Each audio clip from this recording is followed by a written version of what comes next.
महोदय, आपने मुझे महामहिम राज्यपाल महोदय के अभिभाषण पर बोलने का अवसर दिया है। मैं इसके लिए आपको बहुत धन्यवाद देता हूं। मैं माननीय शिवपाल यादव जी द्वारा रखे गए संशोधन प्रस्ताव से अपने आप को संबोधित करता हूं और उस पर बल देता हूं। मुझे मोहम्मदाबाद की सम्मानित जनता ने जिता के, देवतुल जनता ने जिता के यहाँ चुन के भेजा है।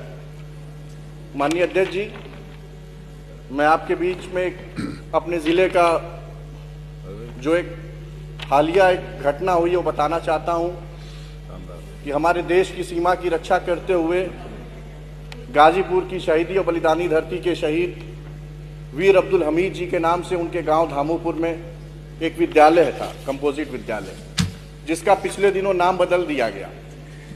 पर स्थानीय नेताओं की और मीडिया की जब ये बात आई तो फिर से रंगाई पोताई करके उनका नाम लिखा गया वापस। पर यह कितनी दुख की बात है कि ऐसे जो अधिकारी हैं जिन्होंने जो देश की रक्षा के लिए शहीद हुए, उनका नाम बदल दिया गया। उन जो प्रिंसिपल है उनसे पूछा जाता है वो कहते हैं ठेकेदार, ठेकेदार से पूछा जाता है वो प्रिंसिपल। मैं चाहता हूं कि आइंदा किसी के साथ जो देश की रक्षा करते हुए शहीद हुए हैं उनके साथ ऐसा ना हो। मैं आपके माध्यम से ये मांग करता हूं। मेरी विधानसभा क्षेत्र में माननीय अध्यक्ष जी NH 31 जाता है, जो गाजीपुर से शुरू होकर भलौली होते हुए बलिया जाता है। और पूर्वांचल एक्सप्रेसवे जब बना था तब भी तत्कालीन मुख्यमंत्री माननीय राष्ट्रीय अध्यक्ष जी चाहते थे कि वो जो एक्सप्रेसवे जहां खत्म हो रहा है उसको बिहार से जोड़ा जाए, पर वो बिहार से जुड़ नहीं पाया। उसकी वजह से आज मेरे क्षेत्र में 20-20 किलोमीटर लंबा जाम लग रहा है। घटनाएं हो रही हैं, लोग मर रहे हैं, लोग रोज घायल हो रहे हैं। ये बहुत दुख की बात है। मैं अपने लोग के क्षेत्र में जाता हूं, रोज पुछार करना पड़ता है। मैं आपके माध्यम से मांग करना चाहता हूं कि वहां चौड़ीकरण हो या एक ऐसा बने जिससे बक्सर को डायरेक्ट पूर्वांचल एक्सप्रेसवे से यूपीडा जोड़ दे। मैं फिर से ये मांग करूंगा, मैंने पहले भी मांग की है कि हमारे जनपद में एक भी विश्वविद्यालय नहीं है। हमारे जनपद में विश्वविद्यालय खोला जाए, जमीन उपलब्ध है। मेरे क्षेत्र में एक भी पॉलिटेक्निक इंजीनियरिंग कॉलेज नहीं है, गर्ल्स कॉलेज नहीं है। मैं आपके माध्यम से मांग करता हूं कि वो खोला जाए। हमारी बहनें और भाइयों को बाहर जाना पड़ता है, ये बहुत मुझे भी देख के अफसोस होता है। मैं आपके माध्यम से मांग करता हूं कि मेरी मांग पूरी की जाए। मेरे क्षेत्र में पिछले 20 साल से एक भी नया सब स्टेशन या पावर हाउस नहीं बना, जिसकी वजह से गर्मियों के दिन में और सिंचाई के समय बहुत दिक्कत होती है। ट्रांसफार्मर जल जाते हैं तो 10-10 दिन नहीं आ पा रहे हैं, आते हैं तो ओवरलोडिंग की वजह से या क्षमता वृद्धि नहीं होने की वजह से वो फिर से जल जाते हैं। अगर एक नया सब स्टेशन बन जाएगा तो हम लोग डिस्ट्रीब्यूशन कर लेंगे। एक नया फीडर बन जाए, राजापुर बन जाए, शेरपुर बन जाए, कहीं भी बन जाए। मैं मांग करता हूं, जमीन उपलब्ध है, मैं तैयार हूं जमीन देने के लिए। एक नया पावर हाउस मैं चाहता हूं कि मेरे मोहम्मदाबाद क्षेत्र में बने। ट्रॉमा सेंटर जो बन के तैयार है, आज तक वहां अभी तक वो सुचारू रूप से चालू नहीं हो पाया। वहां डॉक्टरों के पीने के लिए पानी नहीं है, 2 डॉक्टर आते हैं फिर वो चले जाते हैं। एक्सरे मशीन नहीं है।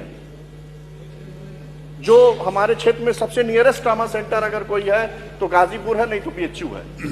100 किलोमीटर की दूरी पर क्षेत्र के लोगों को घायल होकर जाना पड़ता है। अगर वो ट्रॉमा सेंटर चालू हो जाए तो आसपास के रहने वाले लोगों को बहुत उससे फायदा मिलेगा।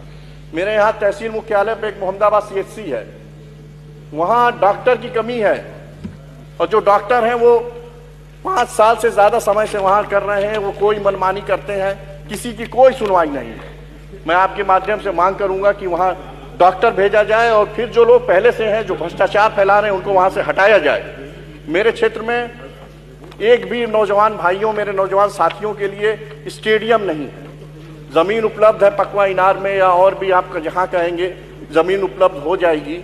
एक मैं मांग करता हूं अपने नौजवान भाइयों और साथियों के लिए कि हमारे क्षेत्र में एक स्टेडियम नहीं अगर हो पा रहा है तो जो सरकार की योजना है मिनी स्टेडियम की, कम से कम एक मिनी स्टेडियम ही खुल जाए, जिससे मेरे नौजवान भाइयों को खेल कूद में और प्रोत्साहन मिले। ये जो गांव की सड़कें हैं, मेरे क्षेत्र में पूर्वांचल एक्सप्रेसवे आया है, ग्रीनफील्ड एक्सप्रेसवे भी बन रहा है, पर उन एक्सप्रेसवे बनाने की वजह से जो भारी भारी ओवरलोड गाड़ी डंपर जा रहे हैं, उसकी वजह से जो मेरे किसान भाई लोग हैं जिनको साइकिल और मोटरसाइकिल से क्षेत्र वालों को चलना है, वो सारी सड़कें खराब हो गई हैं, जर्जर हो गई हैं। और कई जमानों से सड़कों की रिपेयरिंग नहीं हुई है। मैं मांग करता हूं कि जो भी हमारे मुख्य मार्ग हैं मेरे विधानसभा क्षेत्र में, चाहे वो नौनहरा से लेकर मोहम्मदाबाद हो या हमारा बालापुर से लेके, बालापुर चट्टी से लेके जो लव्वाडी होते हुए सलेमपुर मोड़ से शुरुआत होती है उसकी, वो लट्ठूडी तक जाता है, उसको बनाए करीमुद्दीनपुर तक जाता है। तमाम ऐसे रास्ते हैं जो बड़े बाहरी वाहनों की वजह से वो नहीं खराब हो गए हैं। मेरे क्षेत्र में कई ऐसे पुल हैं जो उस रेवतीपुर ब्लॉक में नसीरपुर का पुल पिछले 8 साल 9 साल से टूटा हुआ है। कल्याणपुर का पुल बाढ़ आई थी 2016 में, तब से टूटा हुआ है। मैं क्षेत्र में जाता हूं, मेरे क्षेत्र की जनता मुझसे कहती है और मैं जवाब नहीं दे पाता हूं। मैं आपके माध्यम से अनुरोध करूंगा कि ये जो मेरी मांगे हैं आप उसको पूरा करें। आपका बहुत बहुत धन्यवाद, बहुत शुक्रिया। डॉक्टर आर के पटेल और उसके बाद लास्ट स्पीकर